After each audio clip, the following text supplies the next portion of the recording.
zalimun. Baik. Ayat selanjutnya adalah ayat 11 yang artinya wahai orang-orang yang beriman, janganlah suatu kaum mengolok-olok kaum yang lain. Karena boleh jadi mereka yang diperolok-olokkan lebih baik dari mereka yang mengolok-olok. Dan janganlah pula perempuan-perempuan mengolok-olok perempuan yang lain, karena boleh jadi perempuan yang diperolok-olokkan lebih baik dari perempuan yang mengolok-olok tadi. Lanjut. Janganlah kamu saling mencela. Maaf. Janganlah kamu saling mencela satu sama yang lain. Dan janganlah saling memanggil dengan gelar-gelar yang buruk. Seburuk-buruk panggilan adalah panggilan yang buruk setelah beriman. Dan barang siapa yang tidak bertobat, maka mereka itulah orang-orang yang zalim. Ayat ini adalah sepertinya kebiasaan kita ya. Kadang menjelek-jelekan, bego lu. Nah, kata-kata seperti itu tuh adalah kalau dalam konsep pembelajaran Al-Quran tidak boleh ya. Kalau yang diperolok-olokkan kita merasa diri tidak terhina atau tidak sakit hati, maka tidak akan menjadi dosa. Tetapi kalau apa yang kita olok-olokkan itu mereka sakit hati, maka akan menjadi dosa hak Adam kepada yang lainnya ya. Ya seperti apa? Hidungmu pesek. Kulitmu hitam. Nah, biasa kan seperti itu, ledek-ledekan atau bagaimana lah kalian. Nah, hal ini dalam ajaran Al-Quran atau perintah yang Allah berikan kepada orang yang mengaku innamal mu'minun, orang-orang yang beriman. Wahai orang-orang yang beriman, la yaskhor qaumun min qaumin. Janganlah kalian suka mengolok-olok kaum yang lain. Asa ayyakunu khairum minhum. Kadang-kadang yang kamu olok-olok itu khairum minhum, lebih baik daripada kamu yang mengolok-olok. Begitu ya. Bahasa internasionalnya disebut apa nak? Kalau mengolok-olok tuh monyet lu, negro lu, hitam lu. Nah, namanya rasis. Nah, kita itu jadi ketika dalam konsep HAM yang digembar-gemborkan oleh orang barat tentang paham rasis dan fasis dan lain sebagainya, Al-Quran sudah menyatakan terlebih dahulu. La yaskhar qaumun min qaumin asa ayyakunu khairum minhum. Janganlah kalian semua mengolok-olok suatu kaum yang lain, karena kadang-kadang atau boleh jadi mereka yang kita olok-olok itu lebih baik. Ada orang Cina lewat, Cina lu, aseng lu, dan sebagainya. Dengan konsep niat mengolok-olok. Al-Quran memberikan konsep dilarang rasis, dilarang fasis. Untuk mengolok-olok atau mengejek, atau merasa diri paling baik, kaum yang paling baik daripada kaum yang lain, atau merasa diri paling hebat daripada orang lain. Sehingga kita begitu mudahnya lidah kita, lisan kita, bibir kita untuk mengejek, mengolok-olok yang lain.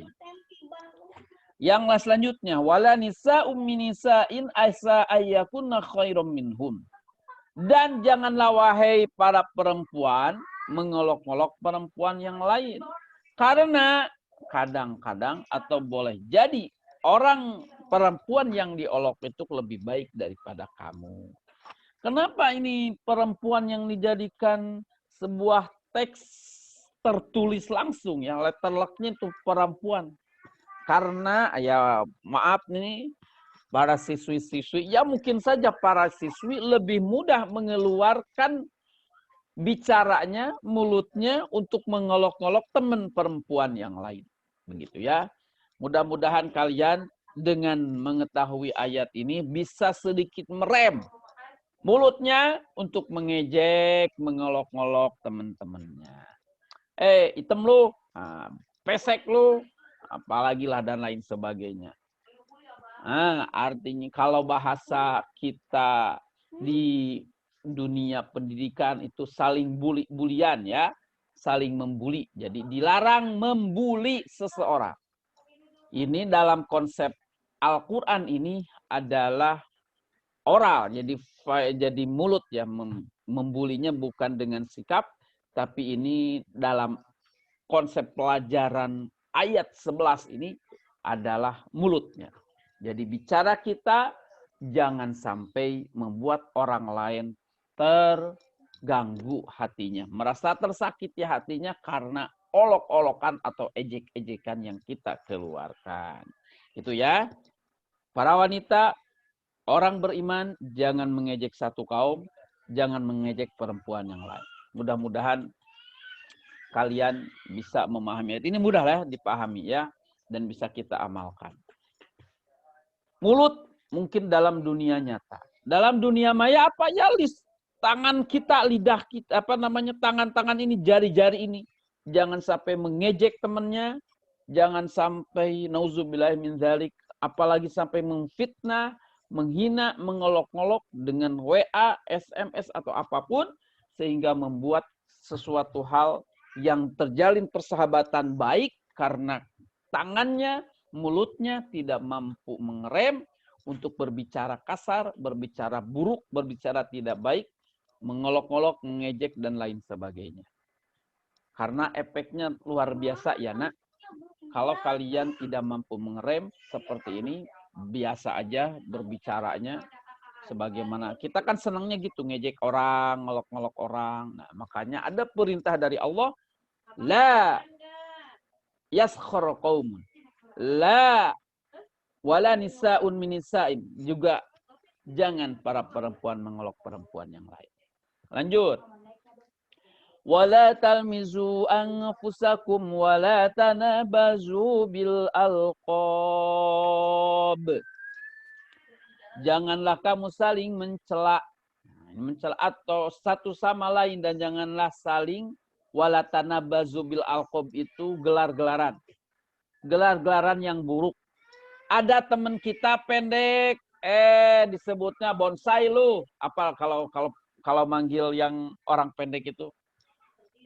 Kerdil, apalagi bocil, bocil. Nah, kalau dia seneng dipanggil ya gak jadi masalah, gak apa sakit. Tapi kalau dia sakit hati, bocil lu, bocil sini bocil. Karena dia kecil umpamanya. Gelar-gelar yang buruk, apalagi hidungnya pesek.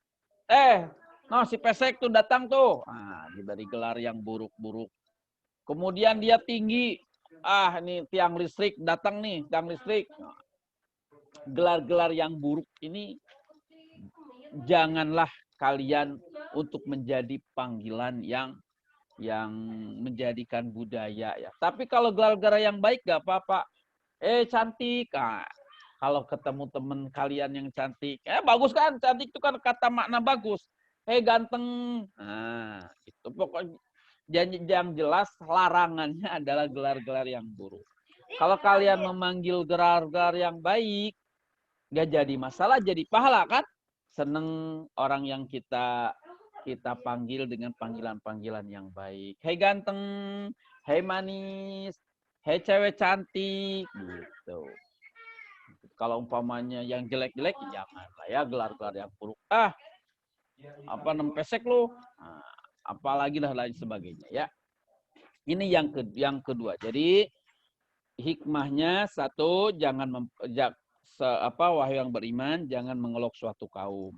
Yang kedua, wahai para perempuan, jangan mengolok perempuan yang lain.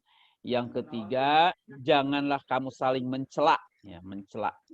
Mencela itu ya mengkritisi sesuatu yang dilakukan oleh teman kayak dicela aja gitu ya. Ibaratnya duduk di situ gak bagus nih lu duduk di situ.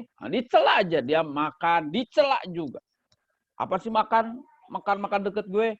Umpamanya. Pokoknya apapun yang dilakukan oleh temennya, bagi orang yang punya sifat, biasanya nih yang mencela ini iri ya. Iri dengki yang mendalam di pikiran dan hatinya. Sehingga apapun yang dilakukan saudaranya, temennya selalu dicela. Beda ya, mengolok-olok beda. Kalau mencela itu mengkritisi sesuatu yang dilakukan orang lain dengan keburukan dengan hina dan lain sebagainya. Kalau mengolok-olok atau mengejek ya itu beda ya. Mencela. Kalau bahasa sekarang itu apaan mencela itu? Nyinyir. Nah, nyinyirin orang ya. Nah, itu mencela. Lanjut. Wala bi'sal ismul fusuqu ba'dal iman. Dan seburuk-seburuk panggilan adalah panggilan yang buruk setelah beriman. Nauzubillah min dzalik ya. Kalian mengejek orang, memanggil seseorang dengan yang buruk, maka itu adalah sesuatu hal perkataan yang buruk, perkataan yang jelek. Nah, itu ya. Tetapi ada selanjutnya wa man lam yatub fa ulaika humuz zalimun. Dan barang siapa yang tidak bertobat maka mereka itulah orang-orang yang zalim. Nah, dicap oleh Allah orang-orang yang senantiasa mempunyai sikap perilaku yang seperti ini, suka nyinyirin orang, suka mencela artinya, suka mengolok-olok, suka menjelek, maka dia itulah orang-orang yang zalim. Faulaika humuz zalimun. Dengan catatan wa man lam yatub, tidak mau bertobat. Kalau sudah bertobat, maafin gue ya, kemarin saya sudah mengejek kamu, saya sudah mencela kamu. Nah, maka tidak ada dosa ya, gak apa-apa. Jangan diulang lagi. Nah, kalau sudah bertobat, maka kita terhindar dari sebutan predikat gelar oleh Allah. Orang yang seperti itu adalah orang-orang yang zalim. Nah, lanjut ya. Terakhir.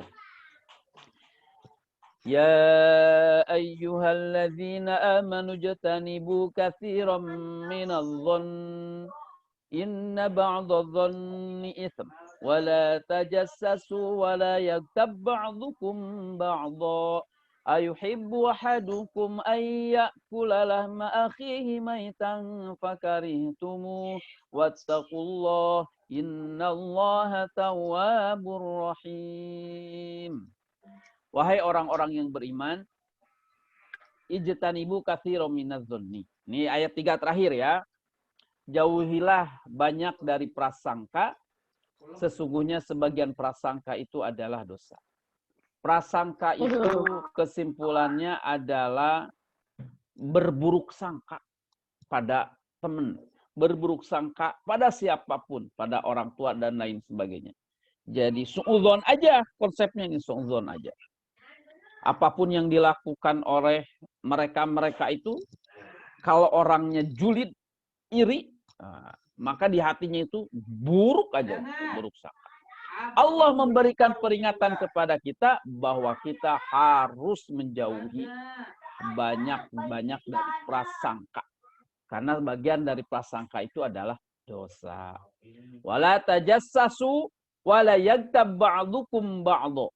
Dan janganlah kamu mencari-cari kesalahan orang lain. Nah, janganlah kamu mencari-cari kesalahan orang lain. Kesalahan-kesalahan orang lain itu benar-benar selalu kita ungkit-ungkit dan lain sebagainya.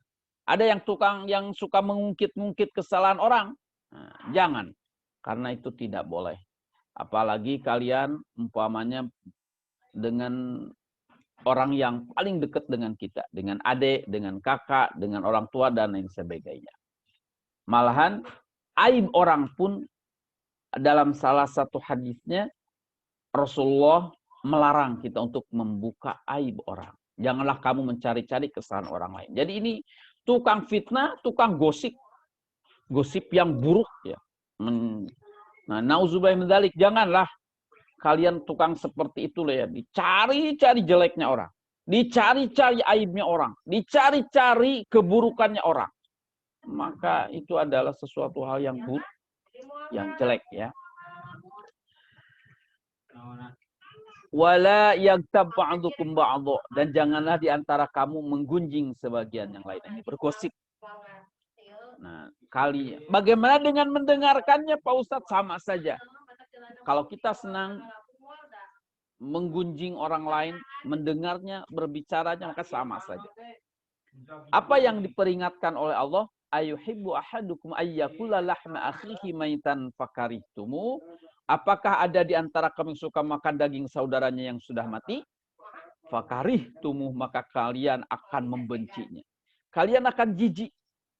Jadi orang yang suka bergosip, orang yang suka mencari-cari kesalahan orang lain, maka dia itu seperti memakan bangkai, memakan daging saudaranya yang sudah mati.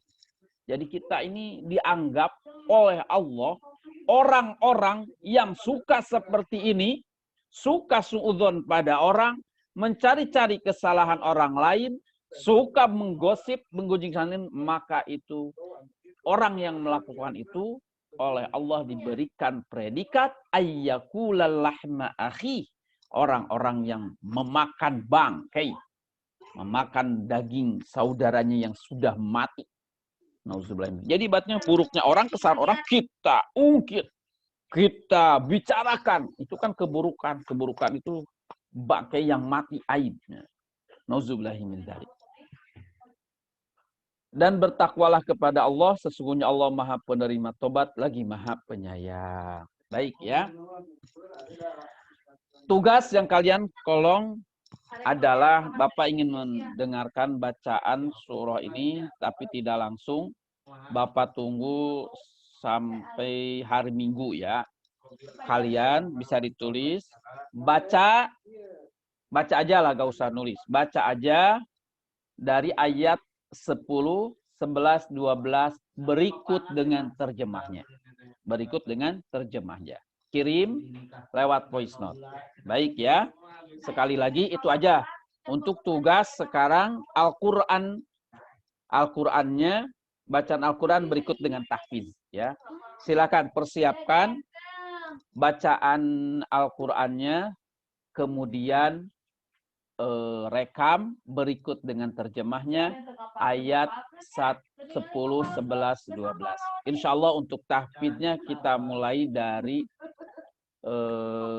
mungkin bisa Jumat depan, tetapi untuk sekarang bacalah surah Al-Hujurat ayat 10, 11, dan 12. Kirim ke saya baik lewat video maupun lewat voice note. Siap ya? Ada pertanyaan dari 3 ayat ini? Silakan. Dan tugasnya udah tahu ya. Ini untuk pelajaran Al-Quran. Ada pertanyaannya? Ada pertanyaan, Nak? Oke. Saya boleh bertanya nggak, Pak? Oke, boleh. Dan ini dari siapa? Abdul Fatah, Pak. Abdul Fatah. Baik, silakan Abdul Fatah. Pak, itu Ya.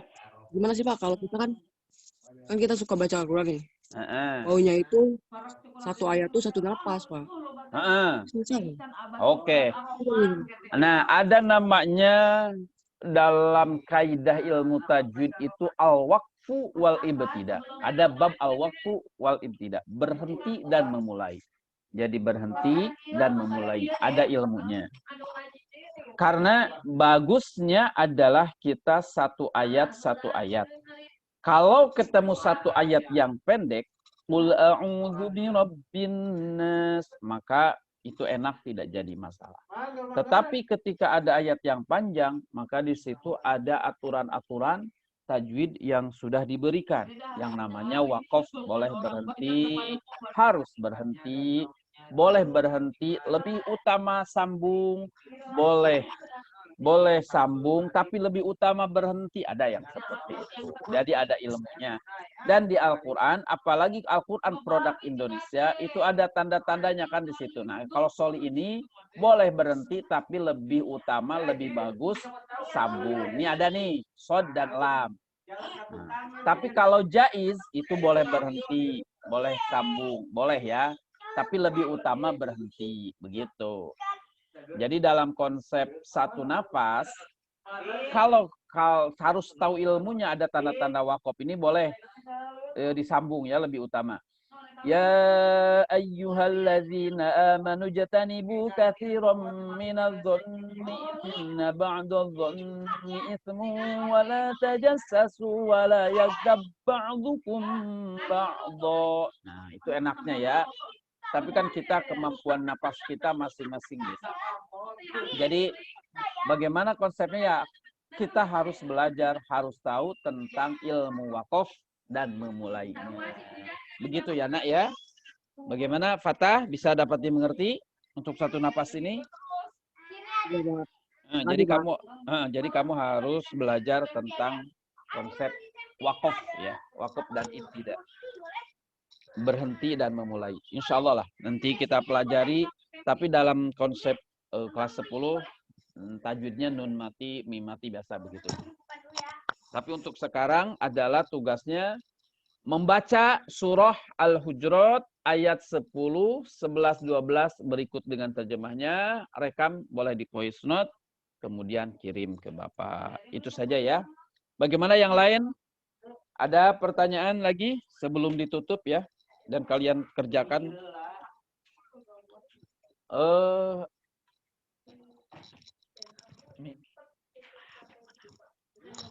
Oke. Ada pertanyaan lagi? Oke. Tidak. Gak ada ya? Kalau gak ada, kita tutup dengan doa dulu.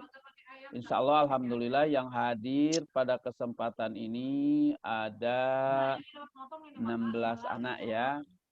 Lailatul Qadriza. Oke. Ada apa namanya? Baik. Umur direkam dulu ininya. Dipoto dulu karena Pak Zul minta untuk seperti ini ya, tidak hanya memberikan tugas saja, tetapi harus benar-benar kalian mendapatkan pembelajaran yang baik, pembelajaran yang benar, pelajaran yang sungguh-sungguh dari gurunya.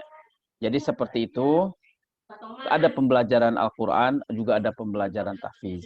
Tapi saya belum memberikan konsep tahfiznya, nanti akan dibagi dengan Bapak Ismail, tapi untuk Al-Qurannya, untuk hari ini, Jumat ini, karena kemarin udah MPLS, sekarang udah mulai, tolong, karena Bapak juga ingin mengetahui bacaan Al-Qurannya, siapa yang sudah baik, siapa yang sudah lancar.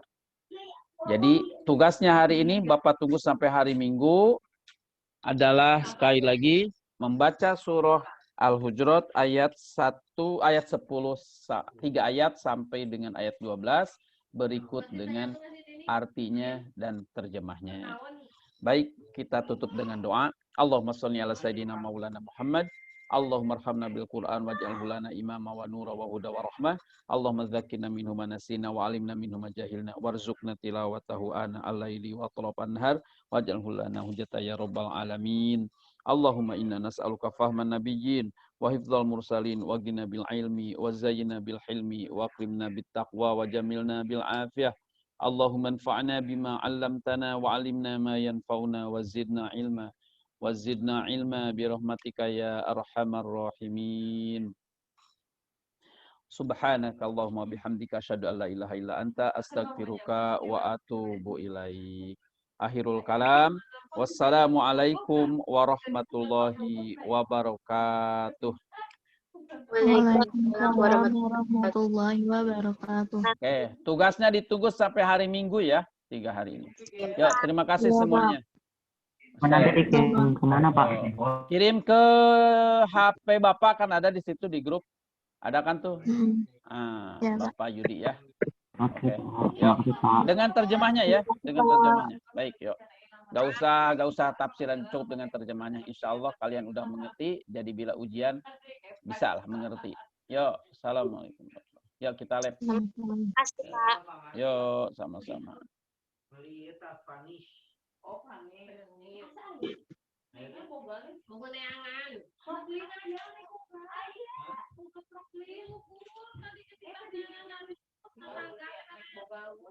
Proklin bisa